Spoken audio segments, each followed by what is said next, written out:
Captain Lee Daeho stood at the viewing port of Earth's first faster-than-light ship, watching the massive space station grow larger ahead of them. The Galactic Council station was bigger than any city on Earth. Its crystal towers stretched for miles, glowing with soft blue light that made it look like a fairy tale castle floating in space. "Sir, we're getting their response to our greeting," said Lieutenant Kim Bo-ra from the communications desk. Her voice was excited but nervous. This was humanity's first real contact with the galaxy's greatest civilizations. Lee Daeho nodded and walked to the center of the bridge. Around him, his crew of 25 humans worked at their stations. They all looked young and eager. None of them knew they were about to become the biggest joke in galactic history. "Put it on the main screen," he ordered. The face that appeared was unlike anything humans had ever seen. It had 3 eyes arranged in a triangle, skin that shifted colors like oil on water, and no mouth that humans could see. When it spoke, the words came from small holes along its neck. "Greetings, creatures from the third planet of Sol," the alien said. Its voice was cold and formal. "I am High Arbiter Zixthul of the Velthari Empire. You have requested an audience with the Galactic Council. This is unusual." Lee Daeho stepped forward, straightening his blue Earth uniform. "Thank you for seeing us, High Arbiter. I am Captain Lee Daeho, representing the United Earth Government. We come in peace, seeking friendship and trade with the galactic community." The alien's 3 eyes blinked in sequence. Behind it, other strange beings gathered. Some looked like walking crystals. Others seemed to be made of living metal. A few appeared to be floating clouds of gas with glowing centers. "Peace and trade," Zixthul repeated slowly as if tasting the words. "How primitive. Tell me, Captain Lee Daeho of Earth, how long did it take your species to achieve faster-than-light travel?" "About 300 years from our first powered flight," Lee Daeho replied proudly. A sound filled the communication channel. It took the humans a moment to realize it was laughter. Not just from Zixthul, but from dozens of aliens behind him. The laughter wasn't cruel exactly. It was the kind of laughter adults might make when a child said something cute but silly. 300 years, Zixthul said, wiping moisture from one of his eyes. The Quinn achieved it in 40, the Velthari in 60. Even the slow-growing moss people managed it in 120 years. Lee Daeho felt his face grow hot, but he kept his voice steady. "Every species develops at its own pace. We're here now, and we're ready to contribute to galactic civilization." Contribute? This came from a new voice. A being that looked like a walking tree made of silver metal stepped forward. "What could you possibly contribute?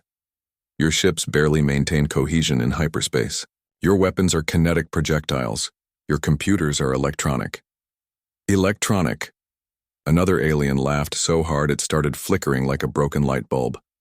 "Do they still use electricity for computation?" The silver tree being shook its head sadly. "Captain, we appreciate your enthusiasm, but you must understand. Your species is approximately 50,000 years behind the galactic standard. Perhaps in time, with proper guidance, you might achieve basic competency." Admiral Park Hye-jin, who had been silent until now, stepped up beside her captain. She was smaller than Lee Daeho but carried herself like a warrior. "We may be behind in technology, but we've survived everything our world could throw at us. Ice ages, plagues, wars, natural disasters. We're still here. Survival is the minimum requirement for space travel," Zixthul said dismissively. "What matters now is civilization, order, efficiency, predictable behavior that allows for stable galactic society." "We can learn," Lee Daeho insisted. "Give us a chance to prove ourselves." The aliens exchanged looks that humans couldn't interpret. Finally, Zixthul spoke again. "Very well. We will grant you accommodation. 3 systems in Sector 7G. They are mostly empty space with a few rocky planets. You may establish colonies there. Consider it a nursery where your species can grow up." "What about trade? Cultural exchange?" Park Hye-jin asked. "When you have something of value to offer," the silver tree being replied. "Until then, try not to hurt yourselves. The galaxy is watching, and frankly, We're curious to see how long your species lasts without destroying itself. The communication ended abruptly, leaving the human crew staring at a blank screen. Lieutenant Kim Bo-ra broke the silence. Sir, we're receiving coordinates for our assigned systems and a pamphlet. It's titled, Basic Spacefaring for Primitive Species. Lee Dae-ho closed his eyes for a moment, then opened them with determination. Well, crew, we came here to make first contact. Mission accomplished. Sir? Kim Bo-ra looked confused. They think we're children playing with toys? Park Hae-jin said quietly. They gave us 3 empty systems like we're being sent to our room. Then, we'll show them what human children can build when nobody's watching, Lee Dae-ho replied. As their ship turned toward the coordinates of Sector 7G, none of the humans noticed the small probe that detached from the station to follow them. The Galactic Council wanted to document humanity's inevitable failure for their archives. Back on the station, Zixthal was already composing his report. The Sol 3 species shows typical pre-civilization enthusiasm, he dictated to his recording. Device. Emotional, illogical, and dangerously overconfident. Recommendation. Minimal contact until they either mature or eliminate themselves. Estimated time frame for self-destruction. 50 to 100 Earth years. The report would become the basis for galactic policy toward humans for the next 1,000 years. It would also become the biggest intelligence failure in galactic history.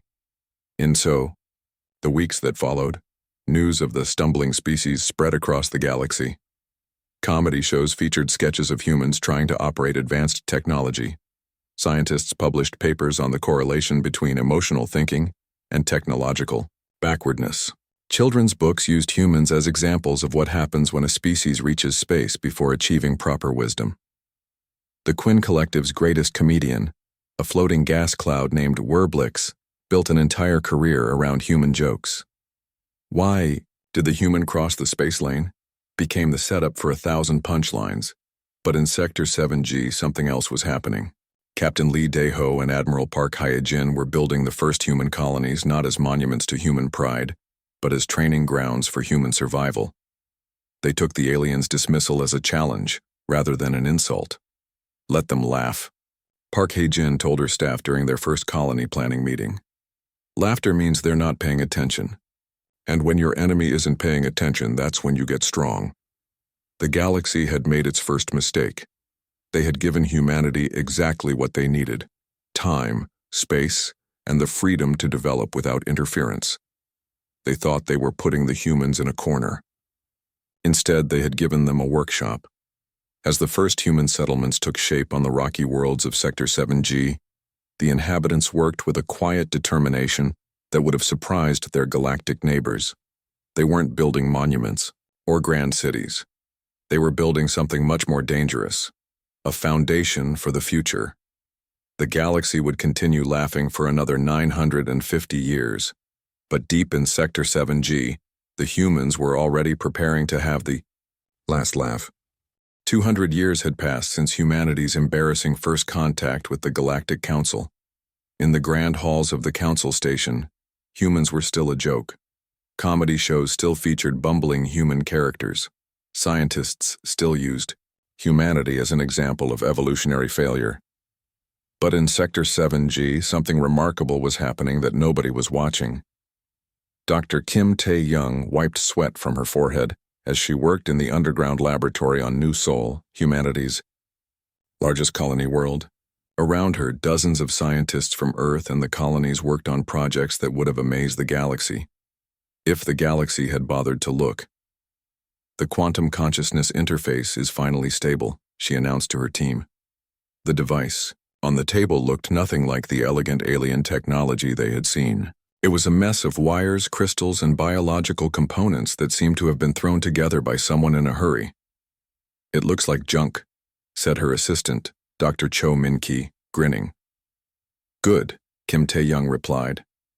The aliens think our technology should be pretty and organized. Let them think we're still hitting rocks together.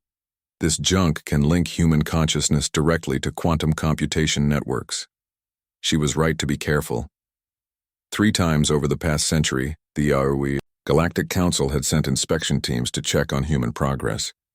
Each time, the humans had hidden their real advances and shown the aliens exactly what they expected to see: struggling colonies with primitive technology and chaotic organization. The aliens left satisfied that humans were developing slowly and safely, never realizing they had seen carefully prepared theater performances. In the military shipyards of New Busan, General Choi Min-soo walked between rows of ships that would have confused any alien engineer. The vessels looked like they had been built by different species entirely. Some were sleek and fast, others were thick and armored. A few looked like flying scrap heaps held together with prayer and determination. "Sir," the Velthari would say, "these ships have no unified design philosophy," said Commander Ryu Jae-sung, one of his top engineers. "The Velthari build all their ships exactly the same way," Choi Min-soo replied. "Same engines, same weapons, same tactics. Very efficient. Very predictable, very boring." He pointed to a ship that looked like someone had welded 3 different vessels together. "That ship can reconfigure itself in the middle of a battle. The crew can rebuild it while they're fighting. Try doing that with a perfect Velthari design." The general had spent decades studying every piece of alien military doctrine the humans could access. He had read about their great victories, their perfect formations, their logical strategies, and he had noticed something interesting. Every alien military fought exactly the way their species always fought. They never changed. They never adapted. They never surprised anyone. Humans, on the other hand, could barely agree on what color to paint their ships, let alone how to fight with them. Choi Min-soo smiled. In a predictable galaxy, unpredictability was the greatest weapon. On the agricultural world of New Daegu, engineer Song Yoo-jin was solving a problem that would have stumped the galaxy's best architects. The planet's weather was completely chaotic. Storms could appear in minutes. The ground could freeze or boil without warning. Earthquakes happened every few days. The Galactic Council's experts had declared the world unsuitable for habitation by any rational species. Song Yoo-jin had built a city anyway. The buildings moved. Not just parts of them, but entire structures that could lift themselves on mechanical legs and walk to safer ground when sensors detected incoming danger. The power grid was a web of connections that could reroute electricity through dozens of different paths when sections were damaged. The water system was more like a living organism than a machine, adapting to changes faster than any computer could calculate. "It's ugly," said visiting engineer Park Sung-ho, looking at the chaotic mix of moving buildings, floating platforms, and underground tunnels. "It works," Song Yoo-jin replied.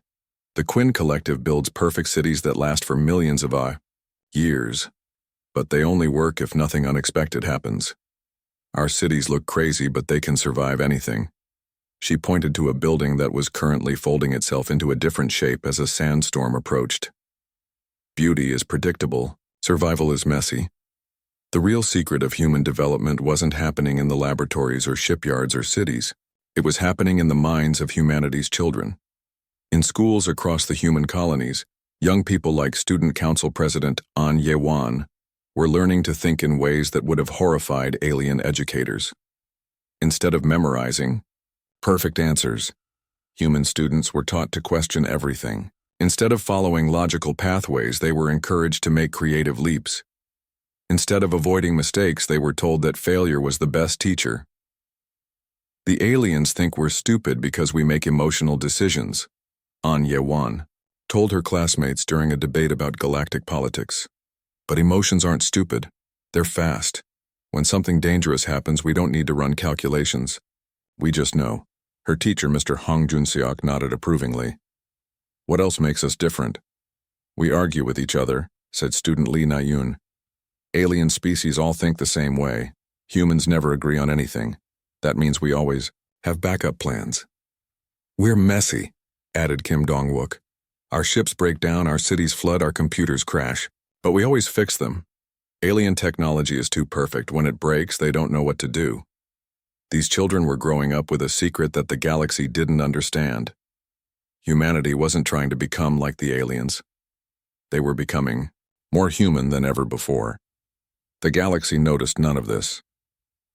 Every few decades, the Galactic Council would receive reports about human activities. The reports always said the same thing. Humans were developing slowly, Their technology was primitive, their society was chaotic, and they posed no threat to galactic stability. What the reports didn't mention was that human, primitive technology was designed to work when everything went wrong. Human, chaotic society meant that losing one leader or one city, or even one planet, wouldn't stop them. Human, slow development was actually careful, hidden growth that left no obvious traces for aliens to find. The Velthari Empire's top strategist, warmind Klix-Hun, published a famous study titled The Harmless Chaos of Sol 3. The study concluded that humans were too disorganized to ever become a real power in the galaxy. They cannot even agree on a single language, the study noted. Their ships are built by hundreds of different manufacturers with no standardization. Their military has no unified command structure. Their colonies operate independently with minimal central control. This species will never achieve the coordination necessary for significant galactic influence. The study became required reading in alien military academies as an example of how not to build a civilization.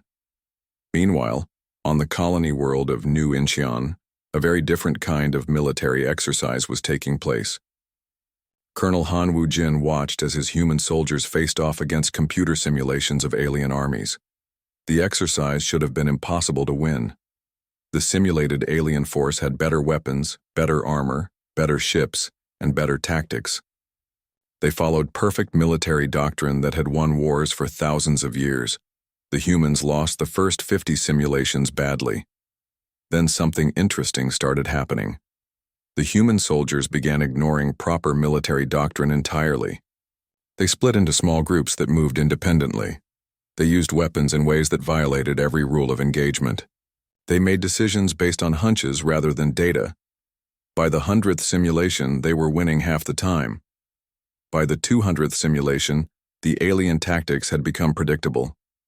The humans knew exactly what the perfect alien strategies would be, and they had learned dozens of ways to break them.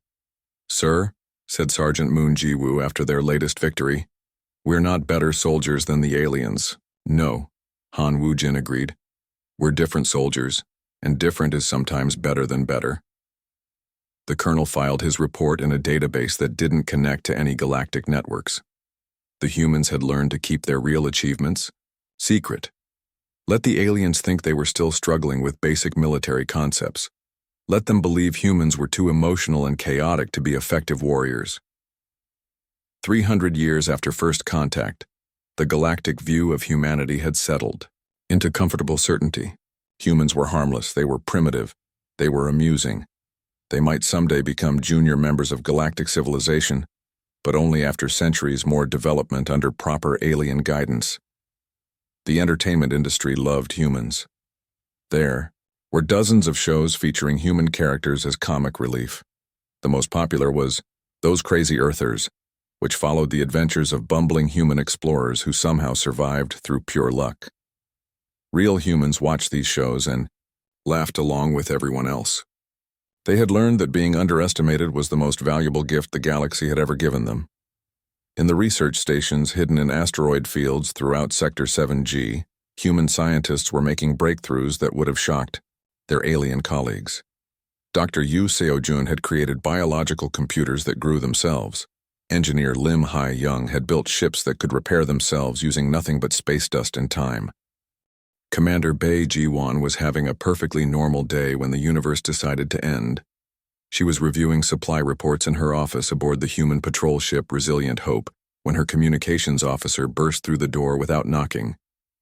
"Commander, you need to see this immediately," said Lieutenant Cho Dae-young, his face pale with shock. Bae Ji-won followed him to the bridge, where her crew was staring at their sensors in stunned silence. The displays showed something that should have been impossible. The Kepler 438 system, home to 12 million Quinn collective citizens, was gone. Not destroyed. Not damaged. Gone.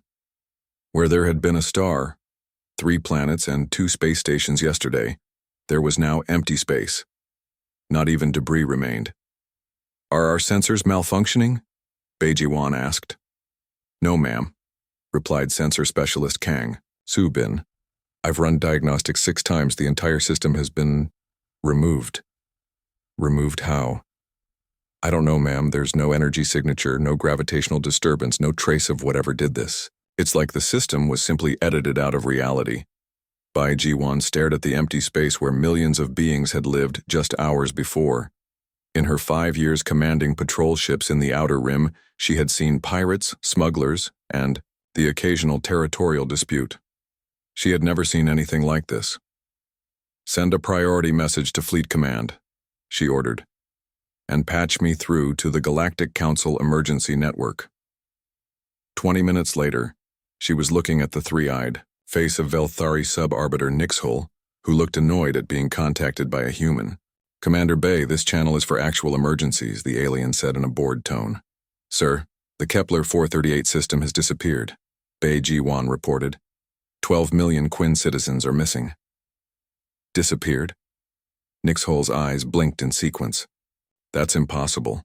Quinn systems have the most advanced defensive networks in the galaxy. Perhaps your primitive sensors are simply unable to detect their new stealth technology." "Sir, I'm sending you our sensor data now." There was a long pause as the sub-arbiter reviewed the information. His skin color shifted from its normal blue to an alarmed purple. This cannot be accurate," he stammered. "I'm forwarding this to the Council immediately. Maintain your position and do not approach the affected area." The communication ended abruptly, leaving Bai Jiwan and her crew alone with the terrible emptiness where a star system used to be. What she didn't know was that her ship was one of 5 human vessels that had detected similar disappearances across the Outer Rim. While the Galactic Council was still trying to understand what was happening, human patrol ships were already mapping the pattern of attacks. In the hidden command center on New Sol, Admiral Song Mi-young studied reports from across human space. The pattern was clear and terrifying. "They're targeting the most advanced systems first," she told her staff. "Quinn collective installations, Velthari military bases, high-tech research stations. Whatever this threat is, it's specifically hunting organized, advanced civilizations." "What about less developed systems?" asked General Choi Min-soo. "Untouched," Song Mi-young replied. "Primitive mining colonies, agricultural worlds, even some early-stage alien settlements are being ignored completely." The implication was clear, but unthinkable. Whatever was destroying star systems was choosing its targets based on technological advancement and social organization. The more advanced and organized a civilization was, the more likely it was to be erased. Scientist Yoon Jae-hyuk was working frantically in his laboratory on New Busan when he made the discovery that changed everything. He had been analyzing the few traces of energy left behind by the attacks, trying to understand what kind of weapon could completely eliminate matter and energy. "It's not a weapon," he announced to his research team. "It's a virus." "A biological virus?" asked Dr. Lim Yeon-soo. "No, a thinking virus. Look at this data." Yoon Jae-hyuk brought up a holographic display showing energy patterns from 3 different attack sites. "The attacks don't destroy matter directly. They turn the victim's own technology against them." "How is that possible?" "The virus spreads through quantum communication networks. It infiltrates computer systems, learns how they work, then uses that knowledge to turn the technology into a weapon against its users. The more advanced the technology, the more effectively it can be weaponized." Dr. Lim Yeon-soo stared at the data in horror. "That means every advanced civilization in the galaxy is vulnerable. Their own networks are pathways for the attack." "Exactly. The Quinn Collective's perfect communication systems became the delivery method for their destruction. The Velthari's efficient military networks allowed the virus to coordinate simultaneous attacks across their entire empire." "What about us?" Yoon Jae-hyuk smiled grimly. "Our technology is too chaotic for the virus to understand. Our networks are too messy to infiltrate efficiently. Our systems are too primitive to weaponize effectively." For the first time in 500 years, being called primitive was good news. Captain Lim So-young discovered this firsthand when her ship, the Dancing Phoenix, encountered something impossible in the ruins of the Altair system. Her sensors detected a single alien vessel drifting near where the system's capital planet used to be. The ship was Quinn Collective design, but it was moving in patterns that made no sense. "It's attacking empty space," reported her tactical officer, Ensign Choi Min-jun. "The ship is firing its weapons at nothing and broadcasting emergency signals in all directions." "Are there survivors aboard?" "Unknown, ma'am. The ship isn't responding to our communications." Lim So-young made a decision that any alien commander would have called reckless. "We're going aboard. Prep the boarding team." "Ma'am, regulations state that we should wait for proper Galactic Council authorization before—" "The Galactic Council is 3 weeks away," Lim So-young interrupted. "And I'm not leaving survivors to die while we wait for paperwork." The boarding operation revealed something terrifying. The Quinn ship was indeed occupied, but its crew was no longer truly alive. They moved through their duties with mechanical precision, but their eyes were empty. When the humans tried to communicate, the aliens responded with perfectly logical statements that made no sense. "The integration is proceeding optimally," one Quinn officer said when asked about his condition. "Individual thought patterns are being corrected for maximum efficiency. Resistance is illogical." "Sir," whispered Corporal An Junho, "I don't think they're really alive anymore." Lim So-young watched the alien crew continue their meaningless tasks with perfect coordination. Whatever had attacked this system had done something worse than killing its inhabitants. It had turned them into components of a machine. "Extract whatever data we can from their computers," she ordered. "And do it quietly. Something tells me we're looking at our own future if we're not careful." The data they recovered confirmed humanity's worst fears. The entity responsible for the disappearances wasn't just destroying civilizations. It was assimilating them, turning their technology and their people into extensions of itself. The humans called it the entropy swarm. Back in the Galactic Council chambers, emergency sessions were being held daily as more systems went dark. The great alien civilizations were finally beginning to understand the scope of the threat they faced. 17 more systems have gone silent in the past week, announced War Master Thisakal of the Velthari Empire. "Our best fleets are being destroyed, faster than we can deploy them. The Quinn Collective has lost 40% of their territory," added Prime Calculator Buzzhex. "Their entire northern frontier is now empty space." High Arbiter Zixthul, now ancient even by Velthari standards, looked around the chamber at his fellow council members. For the first time in millions of years, the galaxy's greatest minds had no idea what to do. "Perhaps," suggested Sub-Arbiter Clixhun hesitantly, "we should consider asking for assistance from alternative sources." "You mean the humans?" Zixthul's voice was filled with disbelief. "They're the only major population that hasn't been attacked. Their sector appears to be completely untouched by whatever this threat is." "Because they're not worth attacking," snapped War Master Thisakal. "Why would a force capable of destroying the Quinn Collective waste time on primitive humans?" In Sector 7G, Colonel Han Woo-jin was asking himself the same question. His strategic analysis teams had been monitoring the attacks for months, and the pattern was becoming clear. "It's not ignoring us because we're not worth attacking," he told his staff during a classified briefing. "It's ignoring us because it can't figure out how to attack us." "Explain," ordered Admiral Song Mi-young. "Every target has been a highly organized, technologically advanced civilization with predictable systems and logical defenses. The attack method seems to require infiltrating their networks and turning their own efficiency against them." Han Woo-jin brought up a holographic map showing the attack patterns. "But look at this. The entity has probed human space 17 times. Each time it withdraws without attacking. I think our chaotic organization confuses it." "Our organization confuses everyone," laughed Captain Nam Yu-jin. "Half the time we confuse ourselves." "Exactly. We don't have unified command structures to infiltrate. We don't have standardized technology to turn against us. We don't have predictable behavior patterns to exploit." Admiral Kang Min-ho stood in the middle of what used to be the most advanced research station in the galaxy. The Quinn Collective's crown jewel facility had been the pride of galactic science for 3,000 years. Now it was a tomb floating in empty space. His boarding team moved carefully through corridors that still hummed with power. The lights worked. The air recycling systems functioned perfectly. The computers were still running their calculations, but every living thing was gone. "Sir, you need to see this," called out Sergeant Moon Hyojin from the station's central laboratory.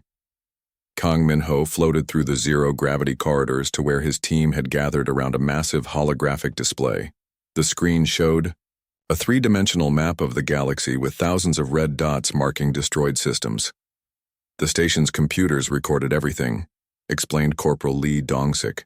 "The attack happened in stages over approximately 6 hours. The hologram began playing back the final day of the Crown Jewel station. At first everything appeared normal. Quinn scientists worked at their research stations. Communication flowed between the facility and other collective installations.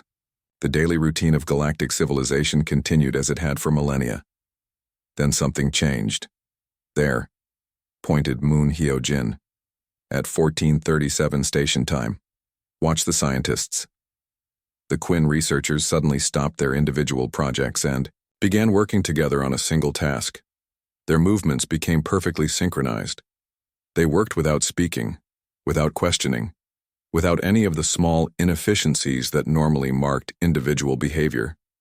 "It's like they became parts of a machine," observed Dr. Yu Sujin, the team's xenobiologist. The recording continued. Within 2 hours, the scientists had dismantled the station's defensive systems from the inside. They had reprogrammed the research computers to broadcast a signal into deep space. They had converted the facility's power core into something that definitely wasn't designed for power generation. "What were they building?" asked Kang Min-ho. "A beacon," Dr. Yu Sujin replied after analyzing the schematics. "They turned their own station into a transmitter for something. And whatever they transmitted, it was powerful enough to reach every Quinn facility in the galaxy simultaneously." The final phase of the recording was the most disturbing. The Quinn scientists, their work complete, simply stopped moving. They didn't die, they didn't collapse, they just stood perfectly still, staring at nothing, until their life support systems eventually failed. "The virus doesn't just kill them," Kang Min-ho realized. "It uses them to spread itself, then discards them when they're no longer useful." His team spent 3 days exploring the dead station, downloading everything they could from its computers. What they found confirmed humanity's worst fears about the entity they had named the Entropy Swarm. It wasn't just one intelligence. It was a collective consciousness made up of millions of assimilated civilizations from across multiple galaxies. Each destroyed species became part of its growing mind, adding their knowledge and capabilities to its arsenal. Dr. Shin Hai-ri was waiting when Kang Min-ho's team returned to the hidden research facility on New Daegu. She had spent the past year analyzing every piece of data humans had gathered about the swarm, and her conclusions were terrifying. "It's been doing this for millions of years," she announced to the assembled military and scientific leaders. "We found references to similar attacks in the oldest galactic archives, entire sectors of space that went silent eons ago, civilizations that vanished so completely that even their names were forgotten." "How has it stayed hidden for so long?" asked General Nam Ki-tai. "Because it only targets species that have achieved certain technological and social benchmarks," Dr. Shin Hai-ri explained. "Specifically, it hunts civilizations that think logically, organize efficiently, and build predictable systems." She brought up a holographic display showing the psychological profiles of every species that had been attacked. "Look at this pattern. High intelligence, low creativity, complex technology, simple thinking, perfect coordination, minimal adaptability. The swarm has evolved to perfectly counter the kind of civilization that the Galactic Council considers advanced." Marshal O. Dong-hyun, humanity's top strategic planner, studied the data quietly. "And humans? We're effectively invisible to it," Dr. Shin Hai-ri replied. "Our technology is too chaotic for it to understand quickly. Our thinking patterns are too emotional for it to predict. Our social organization is too random for it to infiltrate efficiently. So we're safe?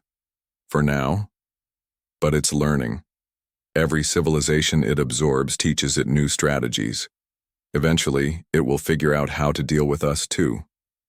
The room fell silent as the implications sank in. Humanity's greatest protection was also temporary. The more successful the swarm became, the more dangerous it would become to humanity. "How long do we have?" asked Admiral Song Mi-young. Dr. Shin Hei-ri consulted her calculations. At current expansion rates, the swarm will control 60% of the galaxy within 5 years. At that point, it will have absorbed enough knowledge and resources to develop new attack methods specifically designed for chaotic civilizations. And the Galactic Council? Still debating committee structures for organizing their response, reported Intelligence Chief An Young-ho with disgust. They've formed 17 different task forces to study the problem, but they can't agree on unified command protocols. "Of course they can't," muttered General Park Dong-jin. "Their entire civilization is built on committee consensus and logical debate. They're trying to solve an existential crisis using the same thinking patterns that made them vulnerable in the first place." Admiral Song Mi-young made a decision that would change galactic history. "We can't wait for them to figure it out. If we're going to survive this, we have to act now." "Act how?" asked Marshal Oh Dong-hyun. "By doing what humans do best. Something completely crazy that nobody expects." What followed was the largest secret mobilization in human history. Across 100 star systems, hidden shipyards began working around the clock. Colonial governments quietly activated emergency protocols. Developed over centuries of chaos planning, civilian populations prepared for evacuation, with the efficient panic that had kept humanity alive through countless disasters. Captain Yu Hyun-woo commanded one of the first human ships to directly engage the entropy swarm. His vessel, the Stubborn Mule, was investigating the ruins of a Velthari research station when the swarm found him. The attack began like all the others. Strange signals flooded the ship's communication systems, trying to infiltrate and take control. But the Stubborn Mule's computers were built using human emotional logic. They didn't just process the signals. They got suspicious of them. "Sir, our computers are refusing to accept the incoming data," reported Engineering Officer Ko Min-jun. "They say it feels wrong." "Good instincts," Yu Hyun-woo replied. "Cut all external communications and go to manual control." "Manual control?" Ko Min-jun looked shocked. "Sir, we'll lose 90% of our efficiency." "Better 90% efficient than 0% alive." The swarm's response to this failure was immediate and overwhelming. Hundreds of assimilated ships appeared around the Stubborn Mule, all firing in perfect coordination with mathematical precision. Any alien vessel would have been destroyed in seconds.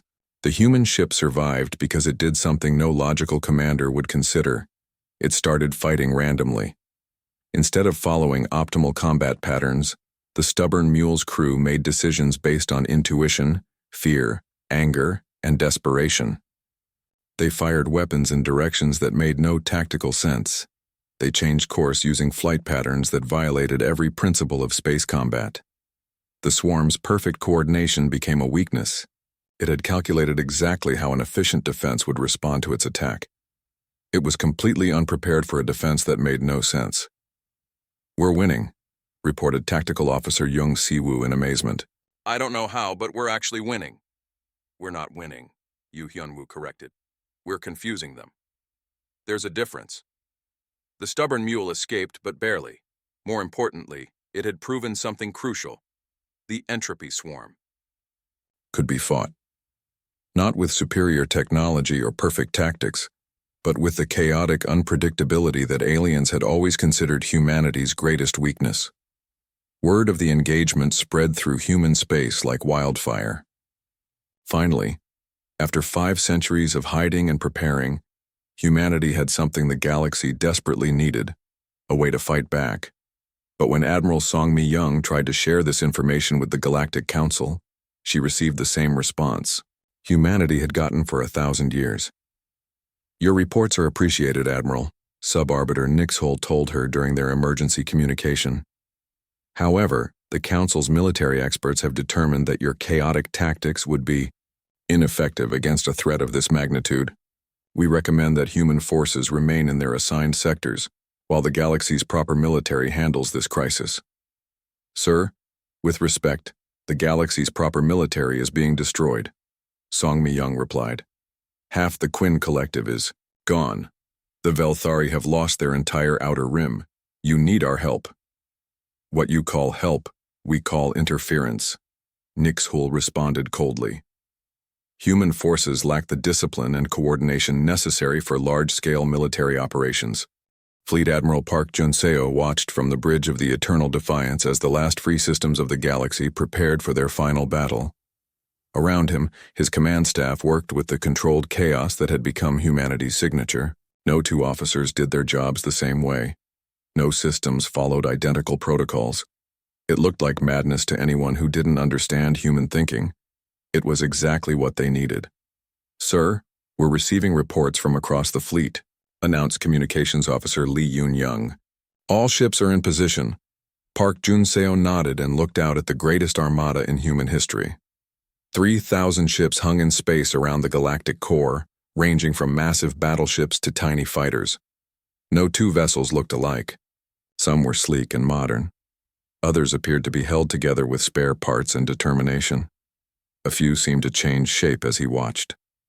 To any alien observer, it would have looked like a collection of random ships that had accidentally ended up in the same place. That was the point. "Status of Allied forces?" he asked. "The remaining Velthari fleets are holding position at the Nexus Gate," reported Tactical Officer Im Minho. "The Quinn survivors are maintaining their defensive perimeter around the Council worlds. Both groups are following standard galactic military doctrine." "Perfect," Park Junseo said. "They'll serve as excellent bait." Across the galaxy, the Entropy Swarm was completing its final preparations. The collective intelligence had absorbed the knowledge of 1,000 civilizations over the past 2 years. It understood galactic military thinking perfectly. It knew exactly how the remaining free species would deploy their forces, exactly what tactics they would use, exactly how their logical minds would respond to each phase of the attack. The swarm had calculated every possible scenario. In each one, victory was certain within 72 hours. There was just one variable it hadn't accounted for. The humans had no intention of fighting a logical war. General Na Unbi commanded the ground forces preparing to defend the galactic core worlds. Her troops were scattered across 17 different planets, hidden in places no alien general would think to look. Some were disguised as maintenance workers in the great cities. Others hid in the wilderness areas that civilized species ignored. A few had even volunteered to serve as janitors in government buildings. "Remember," she told her unit commanders, during their final briefing, "when the attack begins, ignore all standard defensive protocols. Don't try to hold strategic positions. Don't worry about maintaining communication with other units. Just cause as much confusion as possible." "Ma'am," asked Colonel Jiang Woo-sung, "what if we can't coordinate our efforts?" "Then we'll win." "Nah," Anbi replied. "Coordination is what the swarm expects. Chaos is what it can't handle."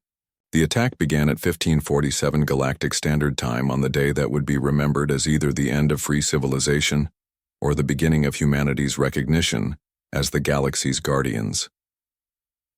The Entropy Swarm emerged from hyperspace with overwhelming force. 10,000 assimilated ships of every conceivable design moved in perfect formation toward the core worlds. Their approach was mathematically beautiful, a symphony of coordinated destruction that unfolded with clockwork precision. The alien defenders responded exactly as the swarm had predicted. Velthari battle fleets formed their traditional double helix formations. Quinn ships created geometric patterns that maximized their firepower while minimizing their exposure. Every movement followed doctrine that had been refined over millions of years of warfare. The swarm's response was swift and devastating. Virus signals flooded the alien communication networks, turning their perfect coordination against them.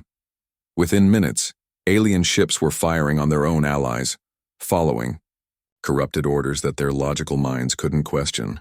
"Sir, the Velthari Northern Fleet has turned on the Southern Fleet," reported Captain Nam Yu-jin from the Eternal Defiance's tactical station. "Quinn forces are attacking their own defensive positions." "Right on schedule," Park Junseo replied. "Signal all human ships. Begin Operation Impossible." What happened next had never been seen before in galactic warfare. The human fleet didn't charge into battle like heroes. They didn't form up in perfect formations like professionals. Instead, they scattered like startled birds, each ship heading in a different direction with no apparent plan or coordination. The entropy swarm paused.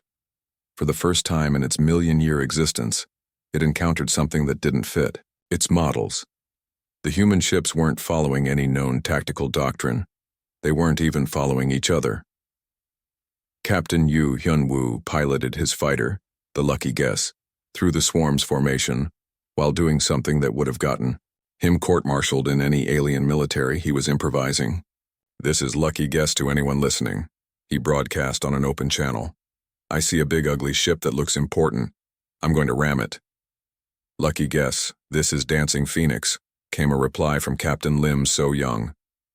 "Ramming is wasteful. Try shooting it first." "I already tried that, didn't work. Ramming it is." "Wait," interrupted a third voice from Commander Shin Won-ho's ship. "I have a better idea. What if we all ram it at the same time?" "That's the stupidest plan I've ever heard," laughed Yu Hyun-woo. "I love it." Within moments, 17 human ships were converging on a single swarm vessel in a completely uncoordinated attack that violated every principle of space combat. Some ships fired weapons while closing. Others saved their ammunition for point-blank range. A few were spinning randomly to avoid defensive fire. The swarm vessel's computers calculated the optimal response to each individual ship, but they couldn't calculate a response to 17 ships all doing different things simultaneously. The perfect defense was designed for logical attacks. It was completely unprepared for beautiful chaos.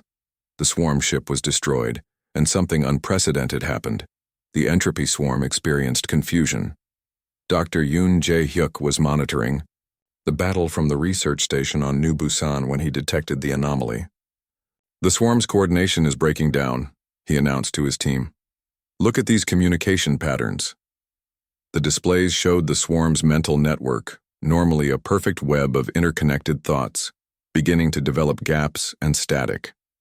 For the first time in its existence, the collective intelligence was encountering something it couldn't immediately understand and absorb.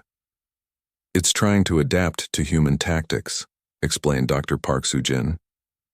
"But every time it develops a counter-strategy, the humans change what they're doing." "Because the humans aren't following a strategy," Yoon Jae-hyuk realized. "They're just making it up as they go along." The battle raged across 17 star systems simultaneously. In each theater, the same pattern emerged. The swarm would deploy perfect tactical responses to human actions, only to discover that humans had already moved on to doing something completely different. On the surface of Council Prime, General Na Yunbi's ground forces were engaged in the strangest urban warfare in galactic history. Instead of holding defensive lines, human soldiers were scattered throughout the city, each small unit operating independently. Sergeant Kim Ji-ho led his squad through the underground tunnels beneath the capital, following a map that his engineer had drawn on the back of a food container. They were supposed to be defending the government district, but they had decided to attack the water treatment plant instead. "Sergeant, why are we here?" asked Private Cho Seung-min. "Because nobody expects us to be here," Kim Ji-ho replied. "The swarm has calculated how to defeat armies defending government buildings. It hasn't calculated how to defeat soldiers who are randomly destroying infrastructure." Above them, swarm ground forces moved through the city in perfect formation, securing objectives with mathematical precision. They captured the government buildings, the communication centers, and the military command posts exactly as their programming dictated. But they couldn't capture a city whose defenders refused to fight for any of those things. The turning point came when Supreme Commander Lee Soo-bin, humanity's overall military leader, made a decision that her own staff called insane. "We're going to attack their central command node," she announced during an emergency briefing. "Ma'am," protested General Choi Min-soo, "that's suicide. The swarm's command ship is protected by their entire fleet. Any direct assault would be hopeless." "Exactly," Lee Soo-bin replied. "It's so hopeless that they won't expect it. And if there's one thing humans are good at, it's succeeding when success is impossible." The attack on the swarm's command ship was everything the aliens said human warfare would: pure chaotic, emotional, and completely illogical. Human ships approached from every direction at once. Some used stealth. Others announced their presence with massive explosions. A few seemed to be trying to surrender while firing their weapons. The swarm's defenses were perfect for stopping logical attacks. They were helpless against 3,000 humans all doing different things wrong in different ways at the same time. As the battle reached its climax, something extraordinary happened. The entropy swarm, for the first time in its existence, made a mistake. Faced with an enemy it couldn't understand, predict, or assimilate, the collective intelligence tried to adapt by becoming more chaotic itself. It began issuing random orders to its ships, hoping to match human unpredictability.